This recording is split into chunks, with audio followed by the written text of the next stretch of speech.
yo soy, yo soy, yo soy,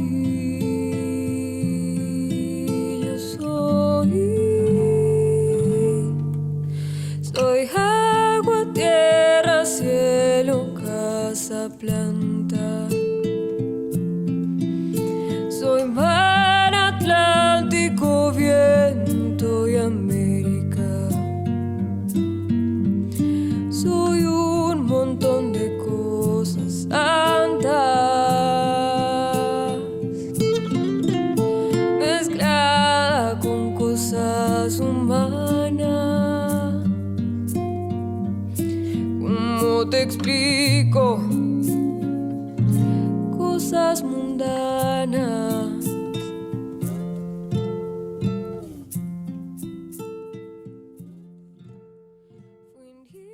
Hola, buenas noches y bienvenidos a este programa número 11 de Minkaricuy, un programa de formación de la Escuela de Educación Superior Pedagógica Puquesunchis con el auspicio de LED y que busca que construyamos juntos una educación y un país más justo para todos. Como saben, Minkaricuy busca siempre compartir con ustedes experiencias, propuestas alternativas a lo convencional, miradas desde otra orilla, desde otras orillas, sobre temas de educación y de la vida misma en general, ¿no? Y hoy tenemos como invitado a César Carranza Paz. Él es psicólogo y educador, ha sido director de Bienestar Integral del Estudiante en el Colegio Mayor y especialista de la Dirección de Educación Superior Pedagógica del Ministerio de Educación. Actualmente él es director del Servicio de Apoyo Psicológico y Psicopedagógico de la Universidad Antonio Ruiz de Montoya en Lima. Y de manera especial, debo decir que también fue parte de dos experiencias educativas muy cercanas, de la Casa de Cartón y de Puquesunchis, donde siempre lo recordamos con muchísimo cariño y gratitud. César, bienvenido. Es una alegría enorme tenerte en Minkaricuy. Para mí también es una alegría y un privilegio, de verdad, de poder participar de este espacio, ¿no? Además, complacido y muy agradecido de estar y reencontrarme con muchos amigos también y amigas. Gracias, es mutuo, tú sabes. Y bueno, la canción que venimos recién de escuchar, Soy pan, soy paz, soy más, esta linda canción de Piero, fue elegida precisamente por César como una canción que lo vincula de manera especial al tema de hoy, que tiene que ver con este reencuentro, con qué podemos esperar después de, bueno, estamos volviendo a la presencialidad en la escuela, ¿no? Después de esta pandemia tan dura que todavía no se ha ido, pero que empieza a suavizarse en sus efectos, ¿no? ¿Por qué elegiste esa canción, César? Cuéntanos.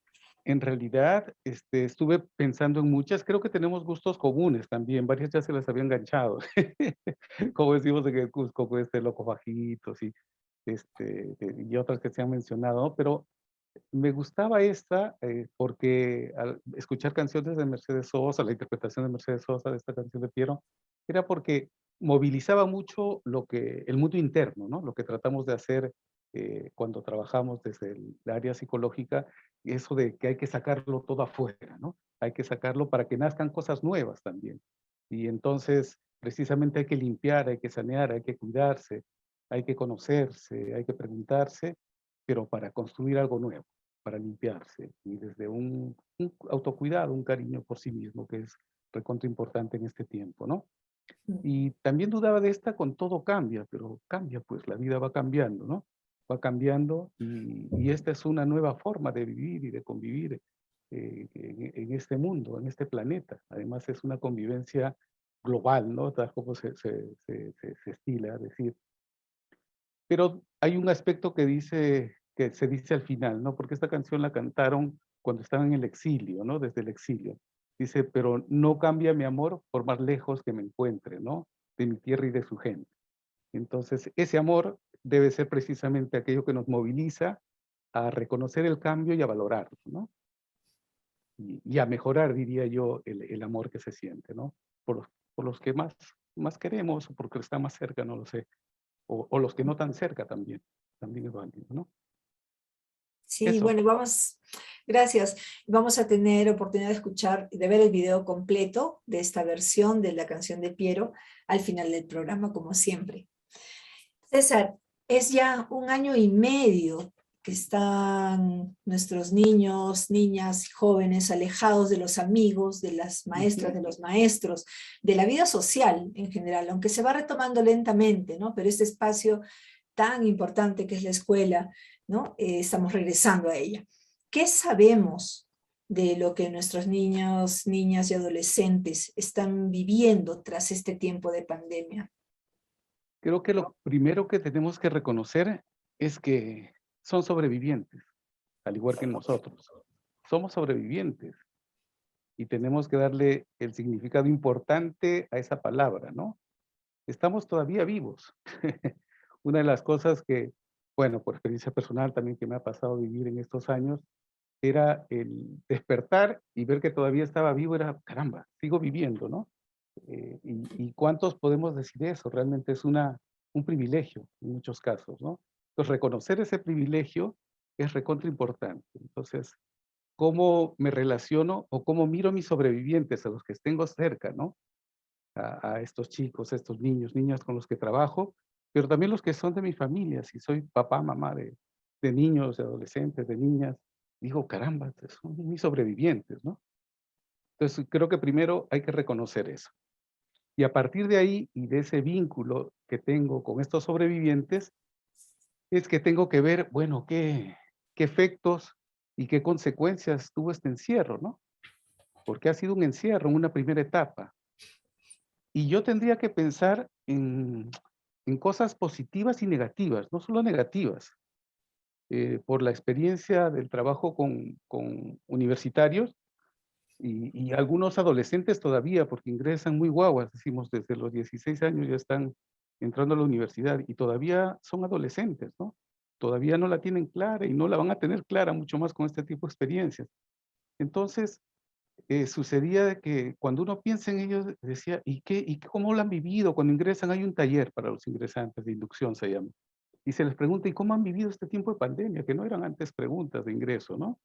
Sino qué les gustaría conocer, con qué expectativas vienen, cuál es su proyecto de vida. Y muchos decían, bueno, tuvimos mucho miedo al inicio, ¿no? Tuvimos muchísimo miedo, estuvimos encerrados, pero con miedo, con angustia. Y proyecto de vida ni hablar, el proyecto de vida en un momento fue seguir viviendo cada día, ¿no?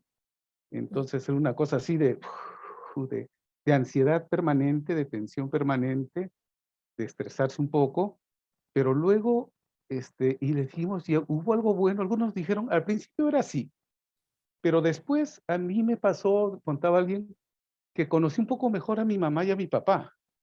No los había visto juntos, no había compartido tiempo con mi papá, por ejemplo, que salía tempranito a trabajar y llegaba en la noche cuando estábamos durmiendo, no tenía ganas de hablar o se enchufaba el televisor, que se yo estaba agotado, ¿no? O hablábamos muy poquito y cosas funcionales, ¿no? De ya acuéstate, que come, que hiciste la tarea, cosas de ese tipo, pero no compartir otras cosas y compartir también miedos, temores o cosas buenas que les habían pasado, ¿no? Entonces, algunos valoraban ese espacio, por ejemplo, de relación con sus familias, y que les parecía bueno. Y otros, paradójicamente, estudiaban mejor desde la virtualidad. Aprendieron a organizarse, aprendieron a manejar sus tiempos y aprendieron a estudiar mejor. Entonces, identificamos 2 etapas nosotros, un inicio de mucha incertidumbre, de no saber qué va a pasar, de, uy, qué miedo. Vizcarra dijo que tenemos que estar encerrados y no salir de la casa, que llegó el virus ya del extranjero y que empezaron a morirse, que empezaron que no hay camas UCI, que no hay oxígeno, que se ven las colas, que no se puede enterrar a los muertos. Entonces las medidas eran una tras otra y las noticias no cesaban, era en torno a eso. Y la ansiedad y la angustia se mal canalizaba con la abundancia de noticias alarmistas también, ¿no? O que también canalizaban esa ansiedad, pongámoslo así, que no filtraban. Y si se metían en las redes también pasaba lo mismo, ¿no? Entonces, no había un filtro, no había una posición neutra, no se sabía, la ciencia iba cambiando información constantemente, ¿no? Entonces, lo que valía en un momento, después ya no valía en el otro. El contagio por superficies, por piso, después ya era la temperatura, después el oxímetro va a usar, la mascarilla o no. Había muchas cosas y no saber qué hacer, ¿no? Entonces, cuando empiezan a filtrar eso, empiezan a organizarse, hay una segunda etapa, después del encierro, creo yo, de ajuste. Se va ajustando a una nueva forma de vivir. La relación con los profesores también entraban en angustia, ¿no? Es decir, ¿cómo voy a hacer ahora con mis clases, no? Yo dejaba las clases virtuales porque era un complemento, dejaba enlaces, dejaba cosas, pero era un complemento, no era lo principal. Entonces, el aprender a dar una clase por Zoom a través de una pantalla, al principio se convertía pues en la repetición de una clase presencial, pero con cámara, nada más. Entonces, incorporar métodos, hacerla menos aburrida, darse cuenta de que llevan varias horas ya sentados, ¿no? Y a veces no podían conectarse bien o no podían verse las caras, que es algo que estamos logrando en los talleres del servicio psicológico. Por ejemplo, yo me reincorporé después de una licencia de salud y me reincorporé y vi que la mayoría de los talleres la cámara estaba apagada. Entonces eran cartelitos con nombres. Entonces, un taller que es vivencial, en la vida va a poder ser, pues, pero ya tenían esa costumbre. ¿De dónde? De las clases. Dijimos, no, tendemos la cámara. No, mi conexión, no participas en el chat todo el rato. Hablas por audio. Pero sí es que hay problemas. Pero en principio probamos todas las cámaras para empezar el taller. Es un requisito que se resuelve, porque es imposible. Y eso costó, pero ahora se hace costumbre y es otra cosa. Es más, la gente está valorando el verse las caras. Las reuniones del equipo también todas son con pantalla, y eso ya está incorporado. Al principio no estaba, entonces se asumía que podía hacerse de la otra forma. Sí se puede hacer, pero no es lo mejor, no nos contacta como seres humanos. Entonces, ese aspecto es recontra importante, vital, ¿no? Entonces, habría que pensar además el cómo vivieron ese tiempo, más que el qué vivieron, además de los efectos, ¿no? O sea, ¿cómo vivieron ese tiempo? ¿Cómo fue el proceso? Así como nosotros hemos identificado, a modo de ejemplo, qué mejoró, qué cosa no, qué empeoró. Ha habido agotamiento, ha habido necesidad de salir. Es diferente, pues, ver a los papás unas horas que verlos toda la semana, ¿no? Es diferente relacionarse con la pareja, con los amigos, en un tiempo determinado que todas las horas. No es casual que hayan aumentado la cantidad de divorcios, por ejemplo, ¿no? Los que se han formalizado. Entonces, salen esos datos, ¿no? ¿Por qué? Porque pues era ese encierro, desataba las cosas que, digamos, las evadía el trabajo o que las evadían otros espacios sociales. Pero al estar encerrados se manifestaban, se expresaban, ¿no?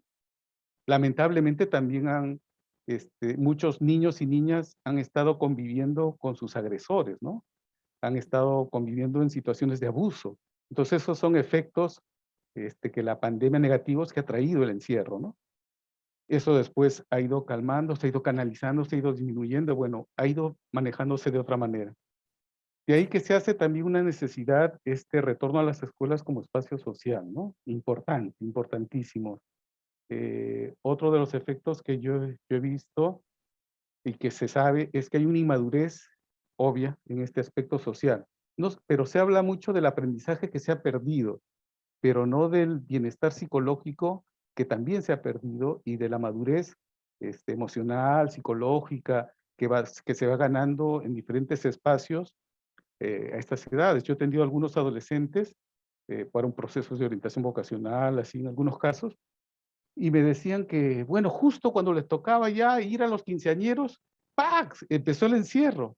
Entonces sus expectativas de conocer a los chicos, a las chicas, de relacionarse y los amigos y empezar las salidas, se cortó. Entonces siguieron encerrados, siguieron encerrados. Entonces ese es un aspecto. Pero así como eso, el manejarse, el resolver conflictos, el manejar situaciones de edad, situaciones de grupo, el ganar esas habilidades de relación se fue limitando. No es lo mismo. Lo han hecho por redes, lo han hecho por internet, pero no es lo mismo. Entonces, ahí hay una inmadurez que ellos reconocían, ¿no? Ellas reconocían socialmente. Después, creo que hay que poner en cuenta los aprendizajes significativos que se ha tenido, ¿no? Los individuales y los colectivos. La vulnerabilidad, el sentirse que, sí, pues, somos vulnerables, ¿no? Había una cosa que nos decían de los adolescentes, que algunos se sentían con características divinas, ¿no? Que eran omniscientes, o sea, todo lo saben. Pues no, yo ya lo sé, eso ya lo sé, ¿no? Todo lo pueden, omnipotentes, ¿no? No, yo puedo, yo sí puedo, eso quién lo va a hacer, yo lo puedo hacer, omnipotentes, ¿no? Y a él se hubiera gustado ser omnipresentes, pero con esto del internet ya casi, ¿no? Y la virtualidad y las cosas, pero así era más o menos, son más o menos las características, ¿no? Bueno, al sentirse de que no es que van a vivir para siempre, ¿no? Que también pueden morir o pueden morir sus seres queridos, era una cosa de, somos vulnerables, ¿no? Este bicho nos puede matar y no es juego. Si pasa, mira, cada día aumentan los muertos, ¿no? La incertidumbre, el no saber qué cosa va a pasar, ¿no? El aprender a manejar la incertidumbre, el reconocer de que cada día van cambiando las cosas y no hay nada cierto al 100% de repente en este momento. Y tengo que manejarme así. Ahorita esto es lo cierto, pero eso puede cambiar mañana. Y va a cambiar, porque es lo que va a suceder cuando algo se esté empezando a conocer. Quizá cuando el COVID sea endémico ya se manejen más o menos las reglas, la dosis, las vacunas, el tiempo en que se va a vacunar, como se hace con otras enfermedades que tuvieron que ser endémicas como para manejarlas, establecer un calendario de vacunación, ¿no? Lo que nos han puesto de niños y ya, está incorporado. Pero ahorita no, y esto va cambiando, por más que se haya corrido mucho con esto de la fabricación de las vacunas, ¿no? Pero la ciencia ha corrido porque había que atender algo que era recontra urgente y mundial, ¿no? Y que era una epidemia, era una pandemia, pues, había muertes en todo el mundo, ¿no? Y no reconocía estratos, posibilidades, niveles socioeconómicos, etcétera. La valoración de la vida y de las cosas simples, creo que también es un aprendizaje significativo, ¿no? Es decir, tanto hemos avanzado como ciencia, con ciencia, en diferentes lugares, en tecnología, qué sé yo, pero qué poco valoramos y nos hemos dejado envolver en un nivel de consumismo que lo que aparece nuevo es lo que, ay, que quiero eso, no valoro eso, el último celular, tal función, tal, el participar de tal cosa, y cuando estaba encerrado y no podía acceder a eso, me he dado cuenta de que habían cosas más valiosas, ¿no? Y no cosas, sino personas, y vínculos, y relaciones, y amistades, y afectos, ¿no? Y cosas simples como poder despertar, poder disfrutar del sol, poder caminar, poder respirar en espacios abiertos, poder quitarme la mascarilla en algún momento, ¿no? Claro, porque estar todo el tiempo tampoco. Hacemos esto sin mascarilla, pues, pero bueno, imagínate si tuviéramos que hacerlo con la mascarilla, ¿no? El ver fotos con mascarilla me parece, y que reconocer los ojos, ¿no? Hay algunos videos de gente que se reconoce, que ya se habían quitado las mascarillas y se reconocen porque ven solamente la franja de los ojos. Dicen, ah, ¿verdad? A ver, ponte la mascarilla. Ah, tú eres tal, que yo me relaciona. Porque eso es lo que se empieza a reconocer, ¿no? Y entonces, las cosas simples, ¿no? O el acceder a la comida sana, el disfrutar de un espacio de conversa, el comer juntos, qué sé yo, son espacios simples, sencillos. El respirar, es barato, todavía no se cobra por respirar. No está, cuando estamos así en espacios, sí, en clínicas sí, y comprar los balones, que fue también tuvo una crisis que era cobrar por respirar, oxígeno, ¿no? Pero el poder respirar y sentirse que uno puede hacerlo es una cosa sencilla, simple y que implica autocuidado. También la solidaridad, creo que también es algo que se ha empezado a valorar más, ¿no? Son aprendizajes significativos, no como palabra, sino a partir del vínculo, de los hechos, ¿no? Y de ser solidario o haber recibido solidaridad, ¿no? Entonces, eso es recontra importante. Bueno, entre otras César, cosas que pueden aparecer ahí, ¿no?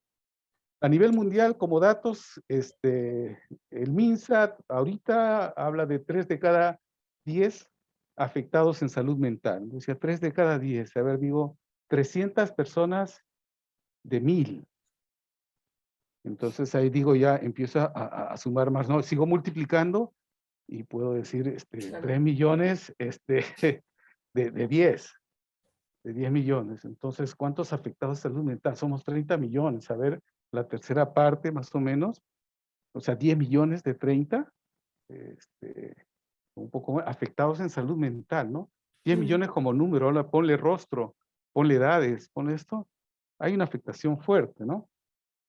UNICEF habla de 3 de cada 7 a nivel mundial, o sea, estamos más o menos a ese nivel. Entonces, sí ha habido también creo, una atención a este aspecto de la salud mental con mayor, creo que con mayor cuidado, con mayor necesidad, pero también con mayores recursos que se han logrado implementar, ¿no? Entonces, los centros comunitarios de salud mental, por ejemplo, que trabaja el MINSA, han empezado a difundirse a nivel de regiones mucho más, han crecido, ¿no? Y la atención ha aumentado ahí, tanto que se han saturado muchos centros, se están derivando, porque se atendían por ubicación geográfica, ¿no? Pero creo que el darles valor revalorar la salud mental, desestigmatizar y no sentir que cuando uno está loco es que tiene que buscar un psiquiatra o algo, está mal de la cabeza, entonces a un psicólogo, bueno, esos prejuicios y esos estigmas, creo que ha sido bueno ir limpiándolos y ver que cuando uno no puede manejar un problema de ansiedad, un problema de depresión, un problema de estrés, un problema personal, emocional, y porque interfiere en su vida diaria, entonces tiene que buscar ayuda profesional. Y hay un área de la salud, de los psicólogos, psicoterapeutas, psiquiatras, etcétera, que atienden esos problemas, ¿no? ujú. Bueno, eso.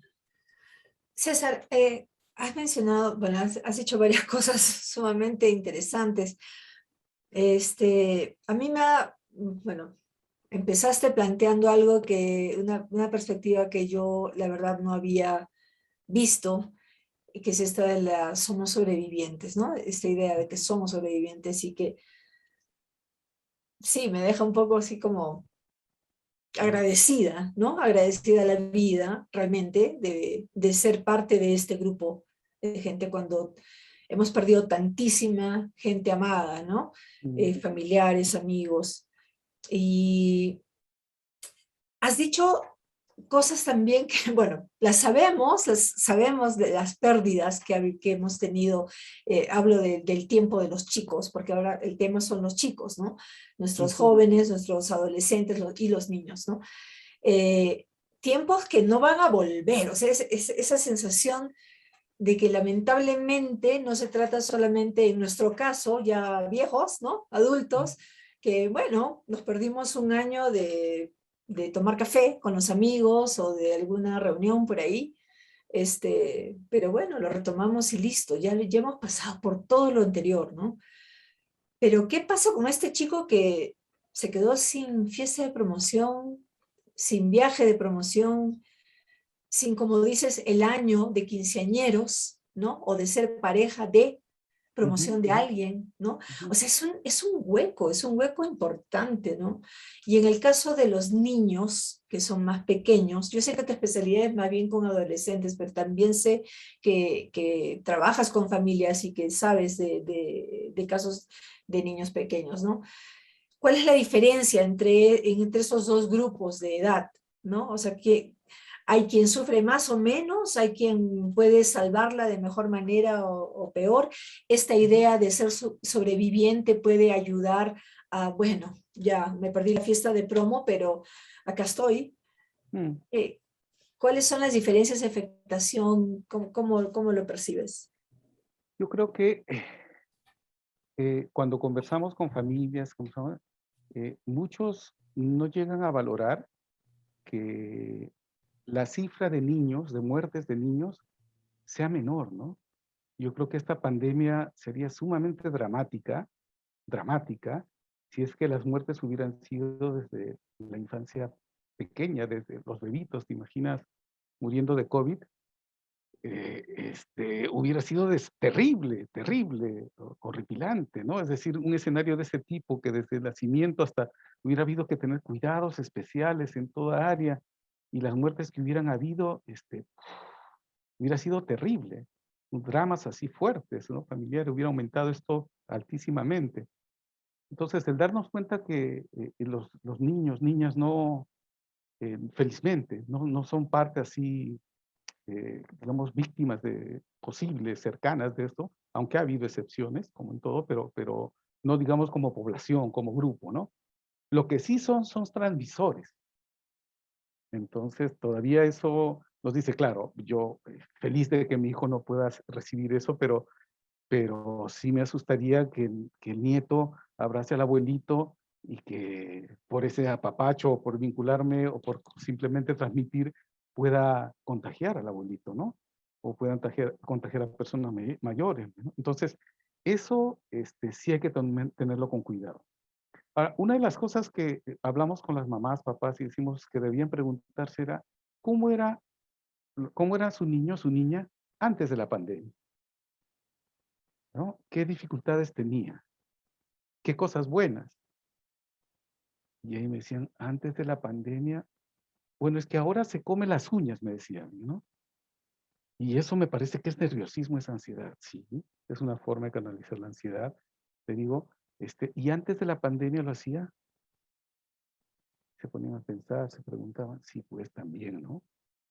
También. Entonces, no necesariamente ha aparecido acá, es algo que se viene arrastrando desde antes. ¿Qué otra cosa? Y así vamos indagando, ¿no? ¿Qué cosas les preocupaban? Y muchas de las cosas tenemos que ubicar, creo que tenemos que reconocer que nos movilizan los miedos. La información y lo intelectual y lo académico, sí, funciona, nos tranquiliza a veces, pero nuestras mayores respuestas son por miedos, que es justamente se ubica en la parte del cerebro más primitiva, como parte de la evolución, la parte occipital, y después ya fue creciendo la frontal, que es la superior, ¿no? Pero los miedos están ubicados ahí, y precisamente se activan porque son una respuesta del organismo para sobrevivir. Entonces, el miedo tenía que activarse en el hombre primitivo para que no se lo coma un mamífero mayor, un depredador, y pudiera escaparse, o porque había una lluvia, o porque se caía un árbol, o porque había un peligro inminente. Entonces, había un estrés, un miedo natural para sobrevivir, para refugiarse, para cuidarse, para protegerse, para evitar daño. Entonces, habiendo respuestas, ¿no? O escaparse o pelear. Eran las dos básicas. Entonces, estas son las que movilizan nuestras preocupaciones, aparecen. Podemos elaborarlas muy racionalmente, pero el fondo es el miedo.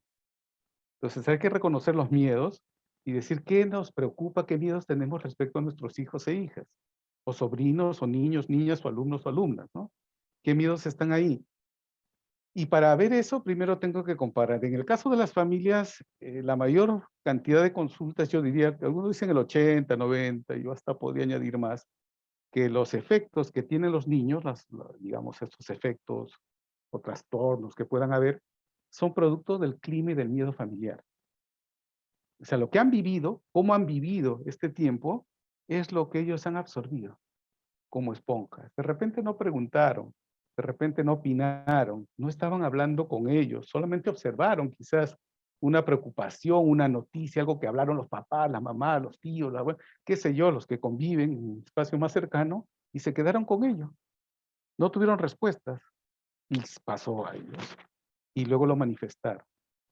Entonces, lo primero que tendría que pensar es cómo yo mejoro mi entorno familiar, qué cosas debo mejorar para que mi niño, siendo parte de eso, mi niña también mejore. Lo mismo en las aulas, cuando en los grupos que se han estado dando virtualmente, pero ahora que se retorne, cómo yo genero ese clima. Entonces, lo primero que tengo que hacer, diría, para ver esos efectos y diferenciarlos, es observar. Primero observar, ¿no? Mirar cómo vienen, observarlos, mirar sus expresiones, escucharlos, ¿no? Escuchar bastante, generar espacios para observarse y para escucharse. Y ahí tengo que estar con un ojo grande, si lo pudiera graficar, un ojo grande y una oreja mucho más grande. Para más que decir qué tienen que hacer, porque eso va a estar normado y tienen que informarse y luego tienen que generar hábitos, ¿no? De limpieza de manos, los protocolos que pide el ministerio que están claritos, hay cartillas, todo el UNICEF también para eso, ya está. Pero en mi contexto, en mi espacio, yo cómo los recibo, ¿no? ¿Qué observo? ¿Qué escucho? Digo cosas, pero trato de generar espacios para escuchar, para que me cuenten cómo vivieron esto, cómo sienten que les afectó, qué cosas buenas también tuvieron. Y luego observar las relaciones, luego observar los vínculos, tengo que observar mucho y escuchar mucho. Ese tiene que ser mi primer diagnóstico. Como decía en el ojímetro, es una evaluación así importante, ¿no? también tengo que recordar y comparar, ¿no? En lo que les decía, ¿cómo era antes? Y si comparo, ¿qué diferencias encuentro? ¿Qué cosas buenas podría aprovechar de esto? ¿Qué cosas no debería hacer? Tengo que comunicarme más, pero intentar comunicarme algo que se habla mucho, pero que luego parece un discurso, ¿no? O queda como algo supuesto. Y la comunicación asertiva, que es expresar emociones, expresar sentimientos, ideas, pero de manera adecuada, sin cortar, tiene que ser un ejercicio importante. Ujú, Entonces, tengo que validar, por ejemplo, no puedo invalidar los sentimientos que se presenten, ¿no? Tengo que aceptar todos, todos son válidos, toditos son válidos, ¿no? Y esto tiene que servir para luego decir, no, tú lo viviste así, otros lo vivieron así, esto es válido. Puede no gustarnos, puede que no hayas vivido eso, pero hay que respetar, ¿no? Entonces hay que generar eso para diferenciar esto en los niños. Creo que en los niños eso es bastante clave. También se puede aplicar, por supuesto, a adolescentes y eso, pero en los niños que pueden ser más espontáneos o no, no sé, a mí me costaría conversar con niños con mascarilla, por ejemplo, ¿no? Porque nosotros leemos mucho el lenguaje también corporal, ¿no? Entonces, cómo ver sus expresiones, sus emociones. Entonces, de repente tendría que pedirles que se dibujen, ¿no? Hacer dinámicas donde dibujen sus emociones. ¿Qué cara tendrían, no? Con cómo han venido hoy día, ¿no? ¿Qué cara tenían? ¿Qué cara tienen? ¿Qué cara pondrían? ujú, De cómo se sienten. Y luego tengo que buscar espacios para canalizar dudas, preocupaciones y miedos. Creo que ese tendría que ser, digamos, como como unos pasos, no sé si pasos, pero sí requisitos para poder estar cerca y saber por dónde ir con el grupo de niños y niñas que tengo que trabajar, y ujú, hablando en la escuela, ¿no? De hecho, el aislamiento, como decía, ha podido producir muchísimas cosas. Al principio yo veía a los niños, que algunos que salían a los parques, tengo un parque cercano, y a la casa, y podía ver algunos que sí, pues con mascarilla, ¿no? Que sí limitados y controlados por los papás. No se despegaban de los papás con mucho miedo. Pero después, con el tiempo, igual ha habido este ajuste. Entonces ya sueltos, moviéndose, sin mascarilla, en algunos casos, otros todavía con mascarilla o recordados por los papás. Entonces tengo que ver también qué hábitos tienen y que me cuenten no solamente cómo los voy viendo acá, sino cómo han vivido esto en casa, en otros espacios, cómo se relacionan, o sea, cómo ha sido su vida, cómo la han vivido, ujú, cómo la están viviendo, qué cambios sienten en ellos, que ellos mismos hablen de esos cambios. Y yo ahí anoto ujú, y chequeo, ¿no? Y aquellos cambios que me parecen que debo tomarle mayor atención, pues sobre ellos indago, ¿no? Con la familia, con amigos. Y cuando no hay nada claro, puedo sugerir apoyo profesional, ¿no? Cuando ujú, veo que esto está interfiriendo en las relaciones aquí, cruzo datos, etcétera, pero creo que ese es un acompañamiento donde yo tendría que hacer la diferencia de este aislamiento en los grupos, porque ha sido diverso.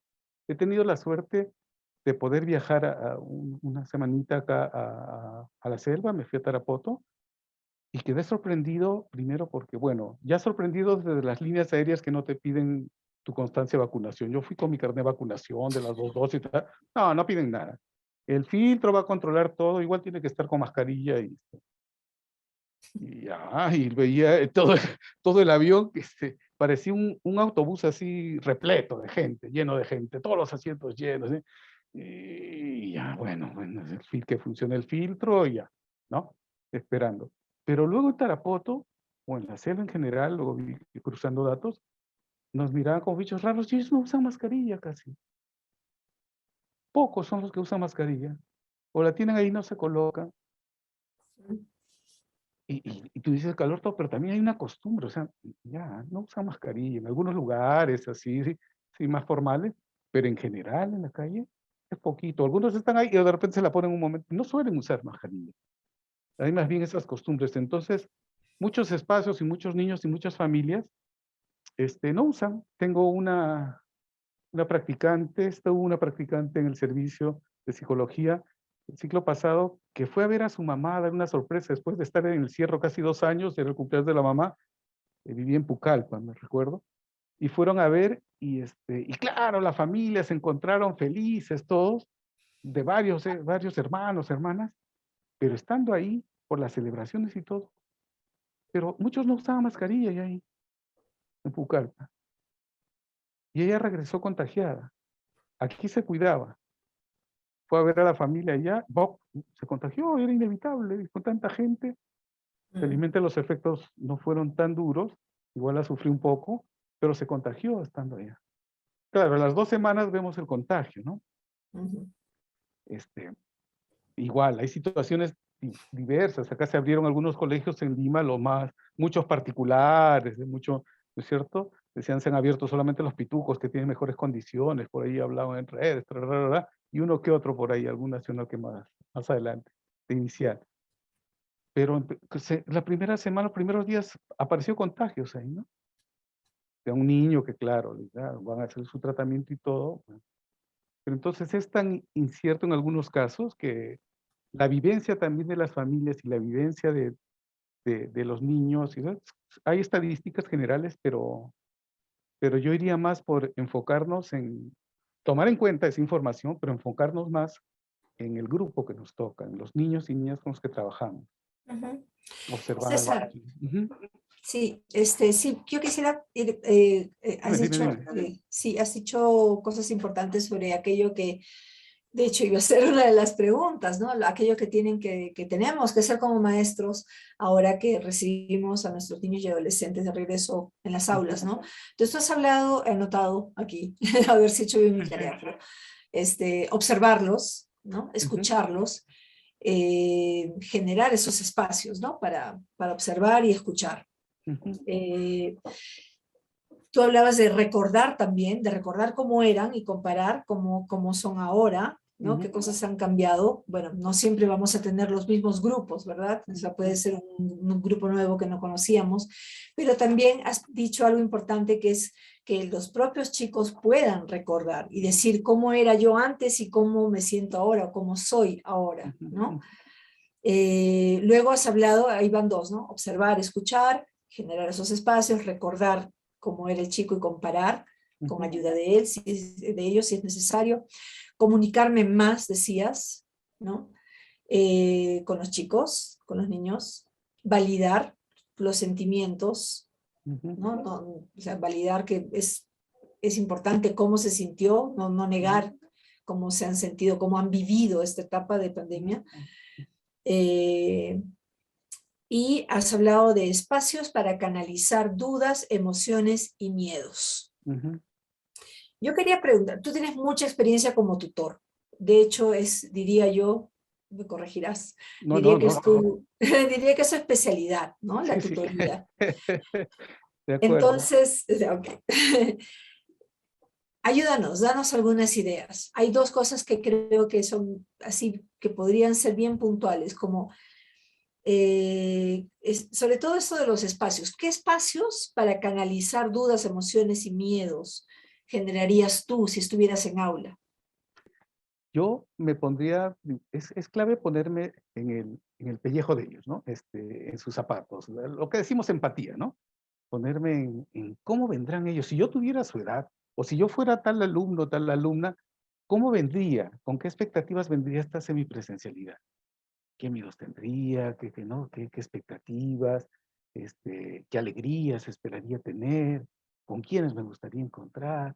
¿Voy a ir a algunos momentos solamente? ¿Va a ser mi asistencia voluntaria? ¿Qué haría?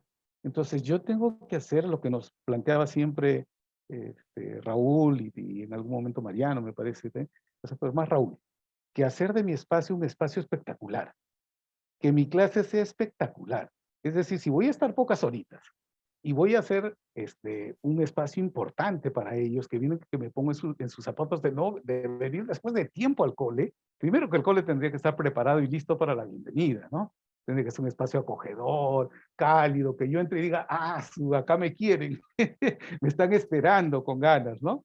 Entonces, entrar desde ahí, como niño, niña, con esta ilusión, y luego entrar a mi espacio, al aula, o a un espacio abierto que va a funcionar de aula, que sería ideal, bien ventilado, etcétera.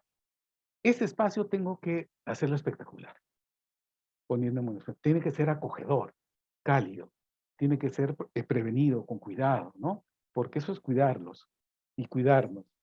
Entonces, que prevalezca el autocuidado y el cuidado. Primero el físico, esto de la pandemia, ¿no? Pero ahora yo me encargo del cuidado educativo, del cuidado emocional. Entonces, yo priorizaría lo emocional a lo intelectual ahorita. Porque además, si va a estar bien lo emocional, lo intelectual va a fluir. Si no, no, va a estar perturbado por la bulla emocional. Entonces, el Rimanacuy es un espacio, una asamblea donde se conversa, ¿no? Rima de conversar en grupo, en Rimanacuy, ¿no? Donde conversamos. Entonces, yo tengo que plantear a partir de lo que recoja con ellos, tener varios planes, una estrategia, una metodología para que esa conversa sea significativa, para que salgan estas cosas que planteamos antes, donde yo puedo observar, escuchar, puedan salir dudas, preocupaciones, ahí voy canalizando. ¿Qué miedos tienen? ¿Qué miedos tenían? ¿Cómo la vivieron? ¿Qué les preocupa ahorita? Es más, podría hacer ejercicios de respiración, por ejemplo, ¿no? Esto de la conciencia plena, que le llaman el mindfulness, ¿no es cierto? Estar concentrado en un momento determinado. Entonces, ahorita nos calmamos y respiramos juntos, profundamente, y se levanta la barriguita y 10 segundos, y también botamos en 10 segundos. Hacemos esto 5 veces. ¿Cómo nos sentimos ahora? ¿Cómo nos sentíamos antes? ¿Qué pensamos ahora? Vamos a hablar de este tema.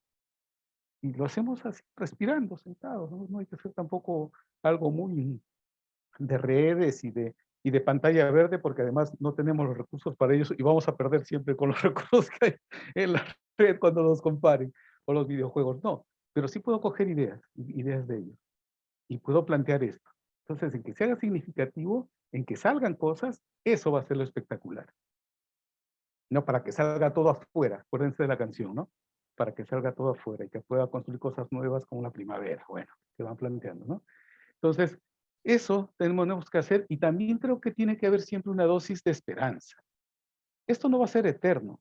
Somos sobrevivientes, tenemos que alegrarnos de eso. Tiene que haber esa alegría y esa esperanza de que podemos seguir sobreviviendo, pero tenemos que cuidarnos para seguir sobreviviendo y para que en algún momento esto sea más largo, esto termine, esta pandemia, de repente aparecerán otras, no sabemos qué va a pasar mañana, pero ahorita, ¿cómo quiero que sea este día en la escuela?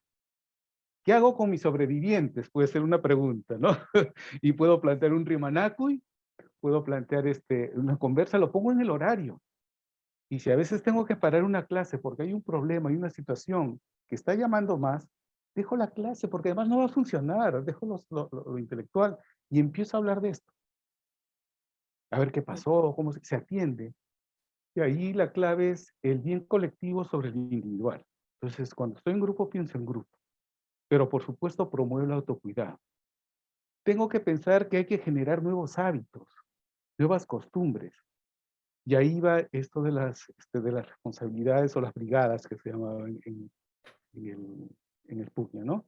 Donde uno se encarga del bien común, de ordenar la biblioteca, de ordenar tales cosas, de evaluar tales cosas, de chequear, de cuidar lo de la limpieza, de repente el espacio ahí donde se repartía las loncheras en algún caso y luego lo del comedor. No sé si va a funcionar el PUC y el comedor, por ejemplo, ¿no? Habría que ver con qué medidas o qué no, donde se les daba algo que refuerce sus desayunos o que reemplace algunos almuerzos, que eso contribuía también con la alimentación de nuestros estudiantes, ¿no? Entonces, pero sí tengo que ver espacios,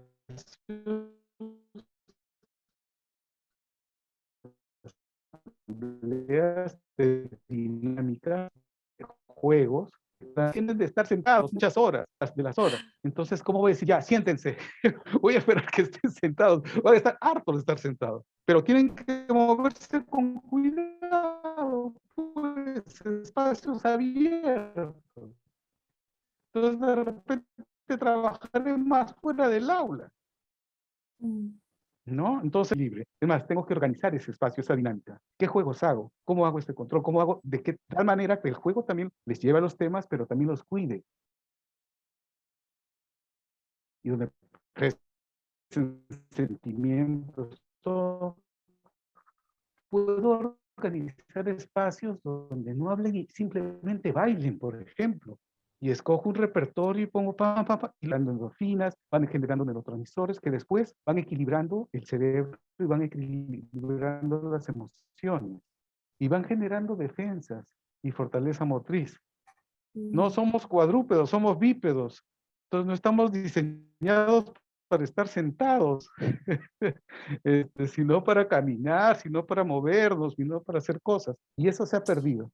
Alguien me contaba que ha ido a un partidito que organizaron con algunos familiares en un espacio abierto y a los 15 minutos, 10, 20, 30 minutos, ya no jalaba.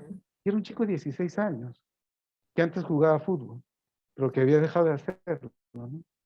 Si yo estoy pensando en la maestra y el maestro, César, porque me imagino hace un momento decías, ¿no? Son chicos y chicas, niños y niñas que vienen a su edad de haber estado sentados. Y sospecho que lo último que van a querer es seguir sentados, ¿no? Entonces, este deseo que van a tener de compartir, de conversar, qué sé yo, pienso que para la maestra y el maestro va a ser bien complicado como retomar la dinámica de la escucha, ¿no? Escuchémonos, escúchenme a mí, escúchenlo a él, escuchémonos entre todos, ¿no? ¿Cómo va a ser el proceso de nuestros maestros, de nuestras maestras? ¿Qué se espera? O sea, también son personas que han vivido como todos, ¿no? Han pasado por etapas que no hemos visto, ¿no? Sobre ellos, claro, la han sufrido preparando, cambiando toda su manera, su dinámica de trabajo, aprender una nueva forma de enseñar, de usar las redes, de usar el internet, para en casa, teniendo a los hijos cerca, que es una de las grandes limitaciones que tenemos los profesores o quienes hemos sido profesores, ¿no? O sea, nuestros hijos siempre en segundo plano, o no siempre, pero muchas veces en segundo plano. Y claro, de pronto se hace una vida familiar, laboral, en la que ya tenemos 2 años y en algunos casos hasta cómodos nos sentimos, ¿no? Sí, sí, sí. ¿Qué le espera al docente? ¿Qué pueden hacer? ¿Qué les espera? Ahí está, eso. Claro. Esa es la pregunta. Yo creo que además de esta preparación que tiene que haber, digamos, física, sanitaria, de los ambientes, los espacios, los baños, el agua, etcétera, el jabón, líquido, etcétera, todo lo que se pueda, tiene que haber un gran esfuerzo de organización y trabajo en equipos, algo que tenemos en Puglia, por ejemplo, ¿no? Cómo nos organizamos como equipos y cómo nos ayudamos. Es decir, creo que hay que compartir también experiencias de este trabajo que se ha tenido virtualmente, ¿no? ¿Qué cosa me funcionó? ¿Qué cosa no? Y no lo volví a hacer porque no funcionó. ¿Qué hábitos, o sea, qué costumbres he logrado en este tiempo con ellos, ¿no? Con ellas? Y luego empezar a planificar cosas conjuntas, organizar horarios, tiempos, espacios, ¿no? Que nos han funcionado y que creemos que podrían funcionar. Creo que así se empezará esta semana, ya, la próxima semana en algunos colegios, no lo sé, se van incorporando poco a poco. Igual somos los más atrasados de Latinoamérica, estamos casi como en el fútbol. pero esa es la que, bueno, esto ya empezó, ya empezó, por ejemplo, ¿no? Las clases presenciales. Pero todos los demás, bum, bum, bum, Argentina, ¿no? Bolivia está en 70 y tantos %, o sea, están haciéndolo, están implementando mucho más rápido, ¿no? Habrá que ver luego qué pasa después de aquí a 2 semanas, cómo ha ido el nivel de contagio en general, en la sociedad, qué sé yo, sus olas como país también, ¿no? Nosotros estamos por la tercera, Japón ya va por la quinta o sexta ola, ya no es Latinoamérica, pero sí están viviendo todas esas cosas y adaptaciones, ¿no? También ha habido retrocesos en Inglaterra, fueron al colegio y tuvieron que retroceder, igual en España, igual en varios lados, en Latinoamérica también. Entonces hay que verlo no como algo definitivo, no es que ya volvemos y ya. Vamos a tratar de hacerlo bien para no retroceder de repente, ¿no? También como sociedad. Entonces, creo que clave tiene que ser un lema de nos cuidamos entre todos, entre todas, ¿no? Eso es lo principal ahorita, seguir cuidándonos. Lo otro, como decía, tiene que pasar en eso, porque también es educativo, es formativo. Estamos formando para la vida y para sobrevivir es literalmente, ¿no? En muchos casos. No solamente es un discurso o un título, ¿no? Es para la vida día a día. Entonces tenemos que planificar en equipo y pensar en este día, en esta semana, qué cosa podemos hacer, cómo compartimos y también nuestros miedos como profesores, ¿no? Porque tenemos miedos de que cosas funcionen y que cosas no, o que se contagien. No es casual que los sectores de atención, médicos, enfermeras, psicólogos, asistentes sociales, profesores, somos los más afectados porque atendemos a poblaciones vulnerables. Entonces somos claves también en este proceso de vacunación o no, en que tengan ya las dosis, cómo luego vamos a casa, ¿no? Todo eso está en juego, ¿no? Un niño de pronto me transmite a mí y yo lo llevo a mi casa, puede ser un miedo válido de profesores y profesoras, ¿no? Muchos se resistían a regresar a clases, por cierto, en función a eso, en encuestas que ha habido.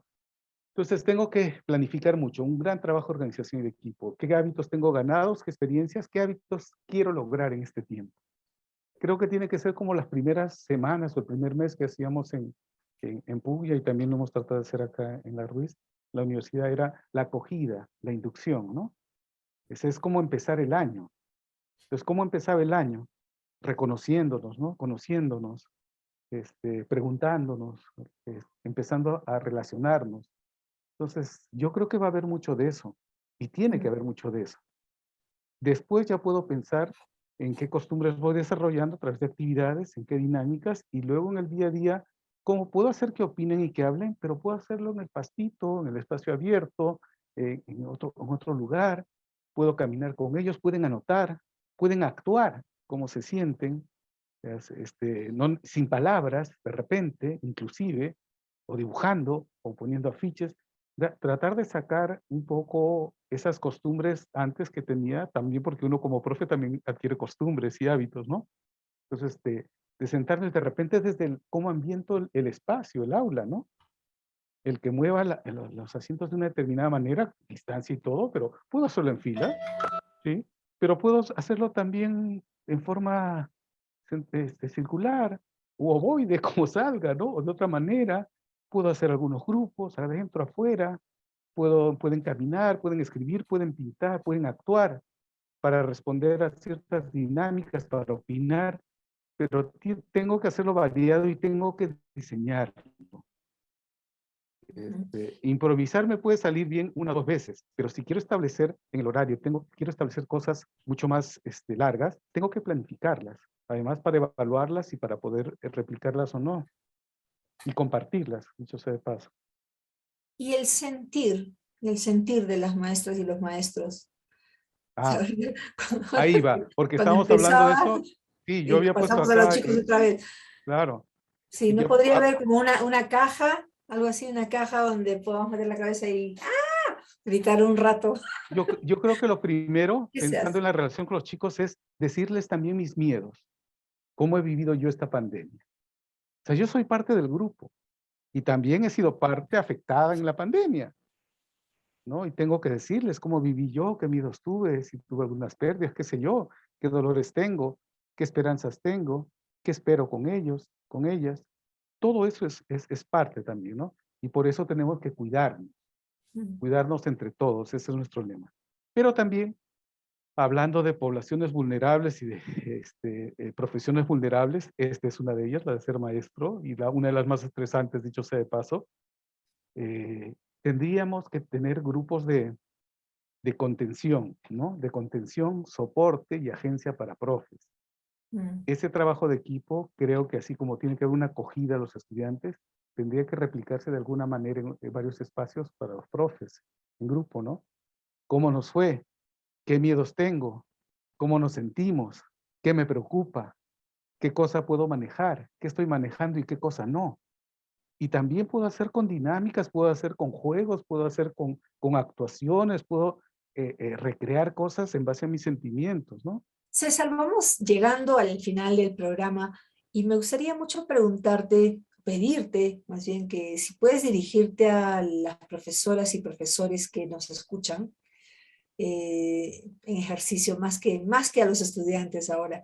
Ujú, pero que no son tiempos muy simples los que vienen, ¿no? ujú. Al regresar a clase, a la presencialidad. ¿Qué les dirías? Yo les diría que partan también de la primera premisa que dimos al inicio, ¿no? O sea, que se consideren realmente y que valoren que son sobrevivientes y que se pregunten si quieren seguir sobreviviendo, aunque parezca obvia la respuesta, ¿no?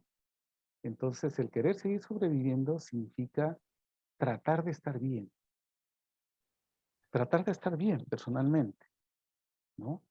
Estar bien personalmente va a hacer que estén bien profesionalmente y que estén bien colectivamente, que estén bien en el trabajo.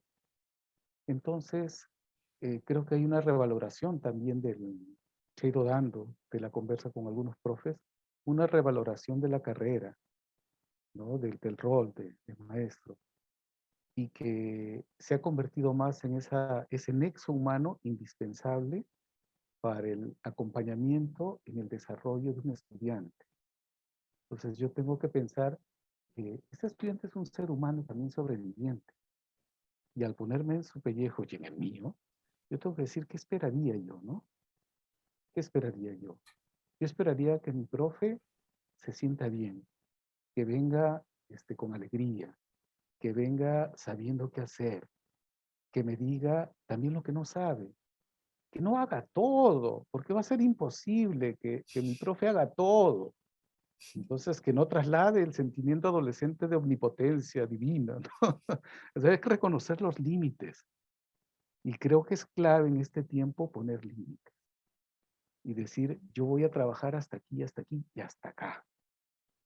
Entonces, cuando yo veo a los profes que trabajan mucho, mucho, yo también lo he hecho, como testimonio, y hacer un montón, y a cada rato, y en la noche seguir hablando de los profes, y en la noche seguir hablando del trabajo. ¿Y con quién me reúno? Con profes, y sigo hablando del trabajo, porque además los profes son mis amigos, y ya mezclo toda la vida personal con la vida laboral, y no desconecto nunca, no pongo límites nunca.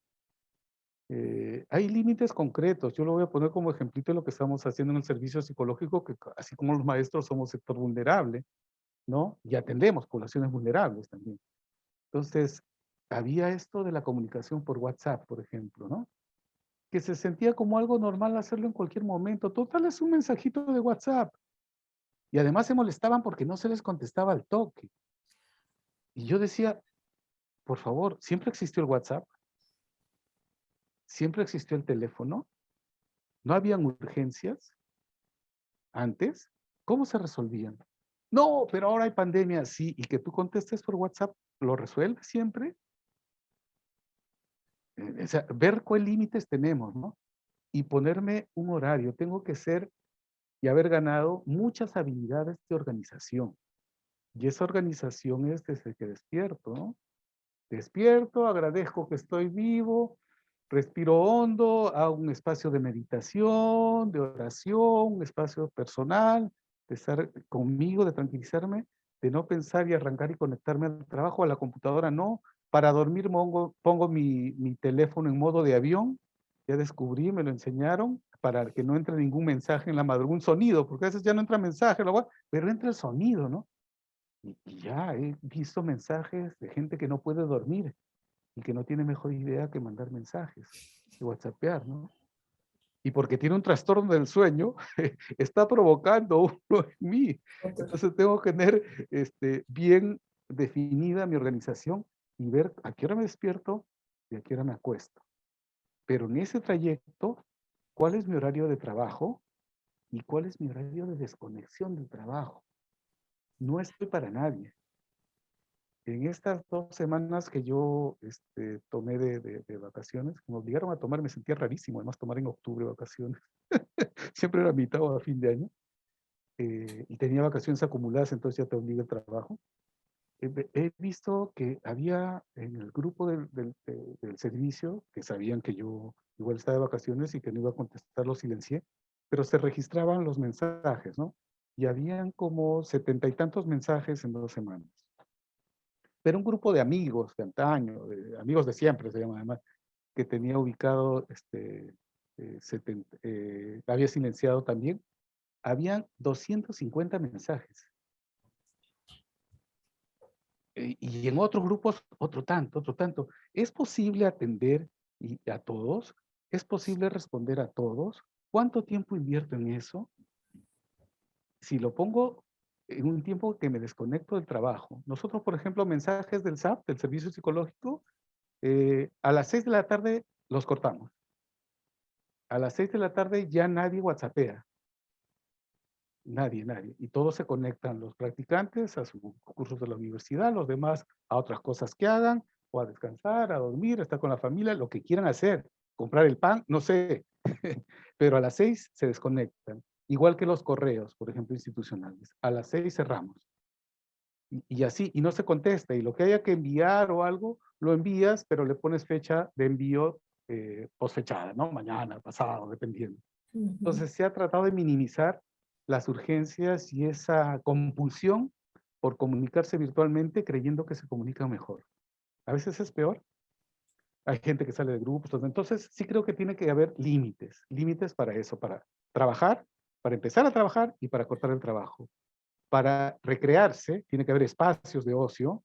Para hacer actividad física, que no puedo hacer mucho ya. Yo tampoco podía hacer mucho y empecé a hacer el tai chi. Y muy lentito y todo, y concentrado, pero era actividad física. Después ya empezaron a bailar. Ya, pues pones canción, te pones a bailar. Ese ejercicio físico también es divertido.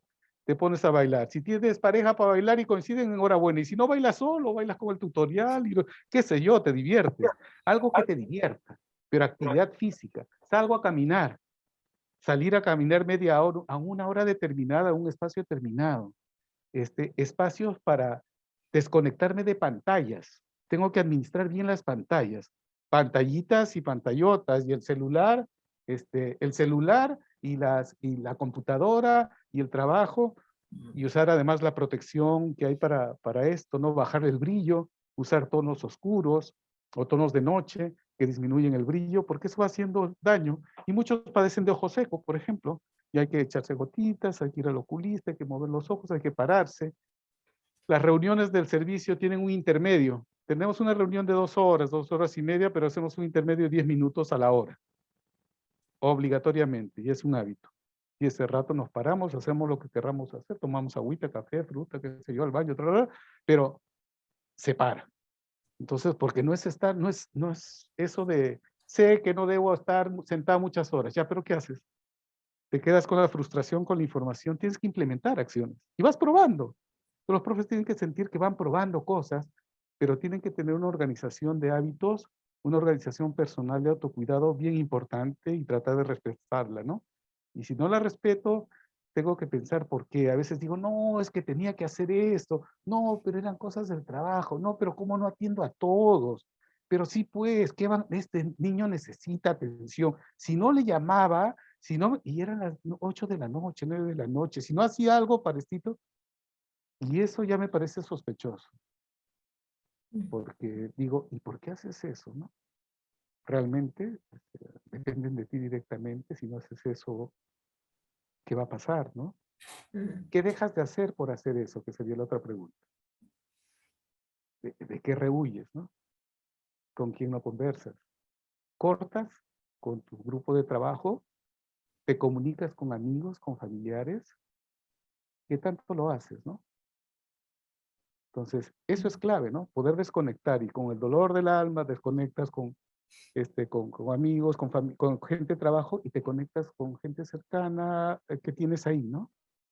Y que de repente están todos, como en algunos restaurantes que están, y todo el mundo con su celular.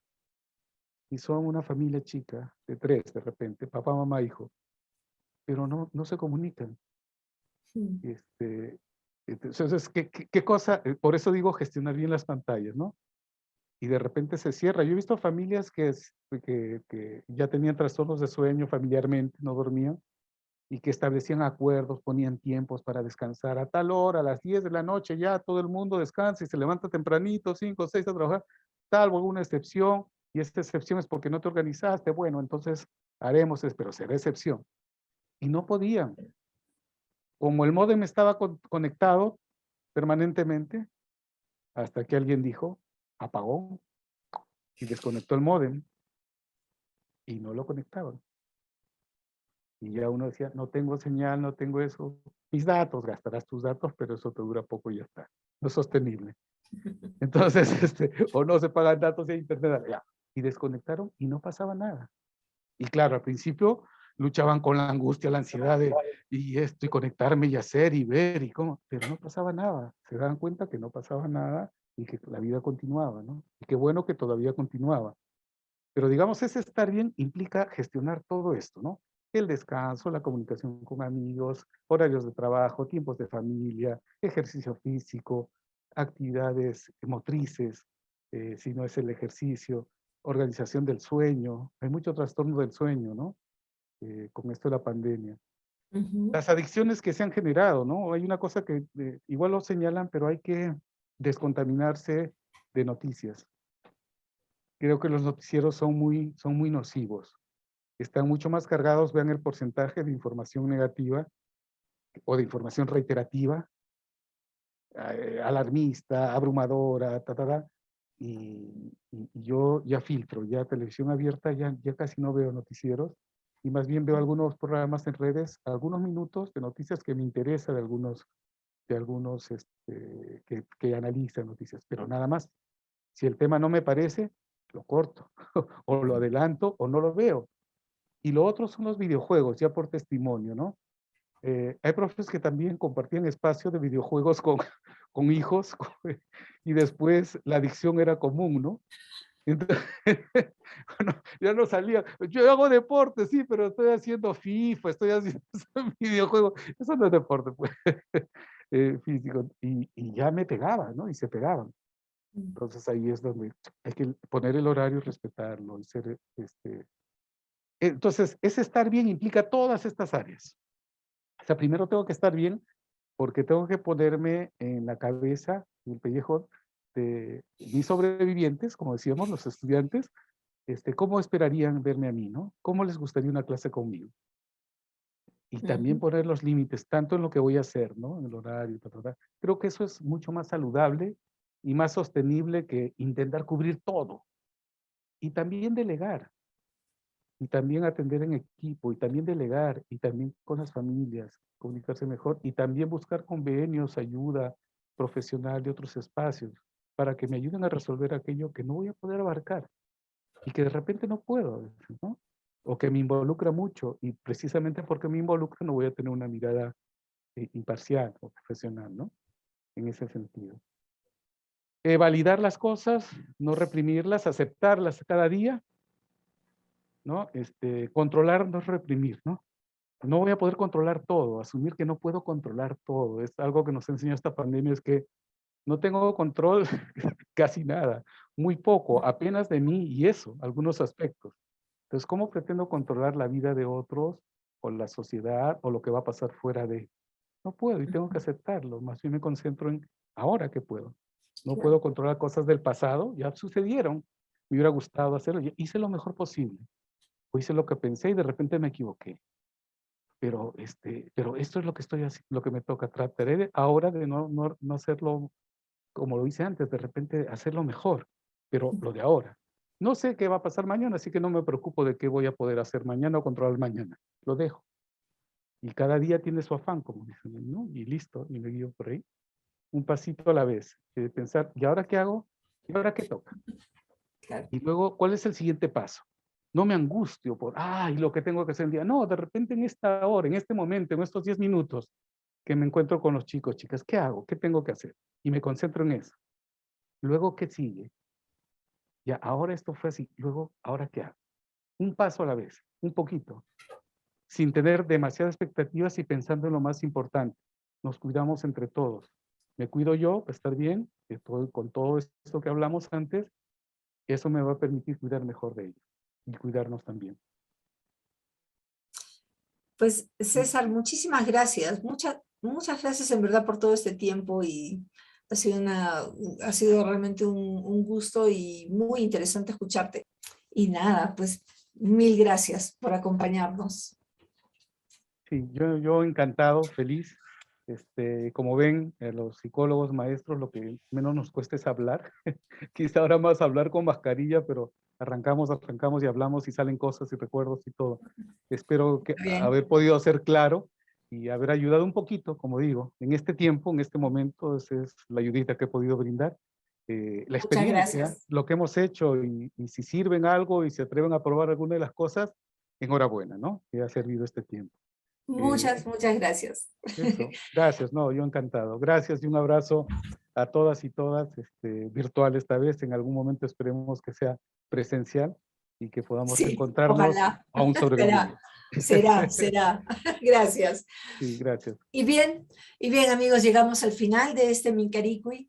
Quiero, como siempre, comentarles que cada uno de nuestros programas es luego convertido en un resumen radial de 10 minutos que se transmite en 3 emisoras de gran alcance en la región, en Radio Inti Raymi, Radio Santa Mónica y Radio Quillabamba, dirigido precisamente a aquellas personas, maestros, maestras, estudiantes y público en general que no tienen facilidad de acceso al Internet. Recuerden también que ambos productos, la entrevista esta que acabamos de compartir y los programas de radio, los encuentran como enlace en nuestra página de Facebook y en el canal de YouTube de la escuela de la EESP Puguiasunchis también. El próximo viernes vamos a tener como invitados a Ruth Santisteban y a Basilio Sea. Ellos van a hablar sobre Ande, espiritualidad y educación. Así que los esperamos. Los dejo ahora con el video de la autoría de Piero, Soy Pan, Soy Paz, Soy Más, elegida por nuestro invitado de hoy, nuestro querido César Carranza Paz. Gracias a todos, cuídense mucho y nos vemos el próximo viernes. Yo soy, yo soy, yo soy.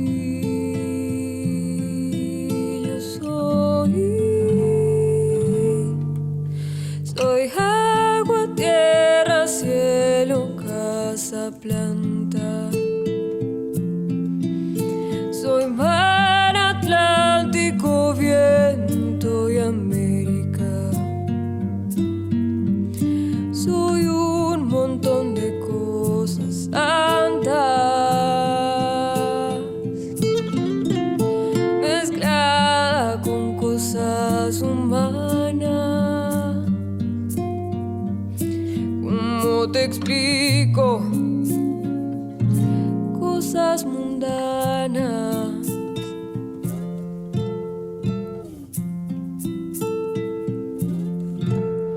Fui niño, cuna, teta, techo, manta. Más miedo, cuco, grito, llanto, raza. Después mezclaron las palabras, os escapaban las miradas. Algo pasó, no entendí nada. Vamos, decime, contame todo lo que a vos te está pasando ahora, porque si no, cuando está el alma sola a llorar, hay que sacarlo todo afuera como la primavera. Nadie quiere que adentro algo se muera. Hablar mirándose a los ojos, sacar lo que se puede afuera, para que adentro nazcan cosas nuevas.